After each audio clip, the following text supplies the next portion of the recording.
5 বছর আগে president Xi জিনপিংকে লেখা এক চিঠি আজ হয়ে উঠেছে একদল তরুণ চিকিৎসকের জীবনের দিক নির্দেশনা।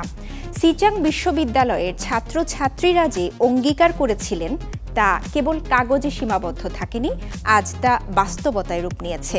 তাদের সেবার হাত পৌঁছে গেছে সিচাংয়ের পাহাড়ি অঞ্চল থেকে শুরু করে তিব্বতের প্রত্যন্ত গ্রামাঞ্চল পর্যন্ত। 2020 সালের ফেব্রুয়ারিতে চীনের প্রেসিডেন্ট শি জিনপিংকে একটি চিঠি লিখেছিলেন সিচাং বিশ্ববিদ্যালয়ের 17 জন মেডিকেল শিক্ষার্থী। সেই চিঠিতে তারা দেশের সহায়তা ও নীতির জন্য আন্তরিক কৃতজ্ঞতা প্রকাশ করেন এবং দৃঢ় প্রতিশ্রুতি দেন যে তারা নিজেদের মাতৃভূমিকে সেবা করবেন, মানুষের পাশে দাঁড়াবেন এবং নিজ নিজ এলাকায় অবদান রেখে সমাজ ও জাতিকে এগিয়ে নেবেন। চিঠির উত্তরে প্রেসিডেন্ট শি জিনপিং শিক্ষার্থীদের পড়াশোনায় মনোযোগী হওয়ার পরামর্শ দেন। পাশাপাশি তিনি বিশেষভাবে গুরুত্ব দিয়ে বলেন, পড়াশোনা শেষ করার পর যেন তারা এমন সব অঞ্চলে গিয়ে কাজ করেন যেখানে মানুষের সবচেয়ে বেশি চিকিৎসা সেবার প্রয়োজন, বিশেষ করে প্রাথমিক স্বাস্থ্যসেবার ক্ষেত্রে। এই উত্তর শুধু শিক্ষার্থীদের অনুপ্রেরণায় জাগায়নি, বরং তাদের জীবনের জন্য হয়ে উঠেছিল এক স্পষ্ট দিক নির্দেশনা। 5 বছর পর সেই শিক্ষার্থীদের অনেকেই প্রতিশ্রুতি রক্ষা করে আজ স্থানীয় গ্রামীণ হাসপাতাল ও স্বাস্থ্যকেন্দ্রে থেকে সাধারণ মানুষের জন্য চিকিৎসা সেবা দিচ্ছেন।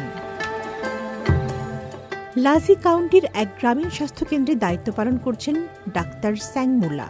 চিকিৎসা, নার্সিং, ওষুধ বিতরণ থেকে শুরু করে টিকা প্রদান সব কাজই তিনি একাই সামলান। শুধু কেন্দ্রেই সীমাবদ্ধ নন তিনি, নিয়মিত গ্রামে গিয়ে বৃদ্ধ ও শিশুদের বাড়িতে চিকিৎসা সেবা পৌঁছে দেন যেন কেউ অবহেলিত না থাকে। প্রেসিডেন্ট শি বলেছিলেন, জনগণের সবচেয়ে দরকার যেখানে সেখানেই আমাদের থাকতে হবে। এই কথাটাই আমাকে প্রেরণা দেয় প্রতিদিন। ডাক্তার ওষুধ কিভাবে খাবো, কিভাবে সাবধান হব সব বুঝিয়ে দেন। আমাদের হাসপাতালে যেতে কষ্ট হয়, তিনি গ্রামে আসায় আমরা অনেক উপকার পাচ্ছি। চিঠি লেখা সেই 17 জন চিকিৎসকের মধ্যে 8 জন বর্তমানে গ্রামীণ ক্লিনিকে দায়িত্ব পালন করছেন, আর বাকি 9 জন কাজ করছেন মাতৃ ও শিশু স্বাস্থ্য কেন্দ্রে, যেখানে তারা মা ও শিশুর নিরাপদ স্বাস্থ্য নিশ্চিত করতে নিরলসভাবে কাজ করছেন। চিঠির সেই ভাষা আজ বাস্তবে রূপ নিয়েছে। গ্রামবাসীর পাশে দাঁড়িয়ে নিজেদের দেওয়া প্রতিশ্রুতি পূরণ করছেন এই তরুণ চিকিৎসকরা। তাদের একটাই লক্ষ্য, স্বাস্থ্যসেবা যেন প্রত্যন্ত অঞ্চলের প্রতিটি মানুষের দোরগোড়ায় পৌঁছে দেওয়া যায়।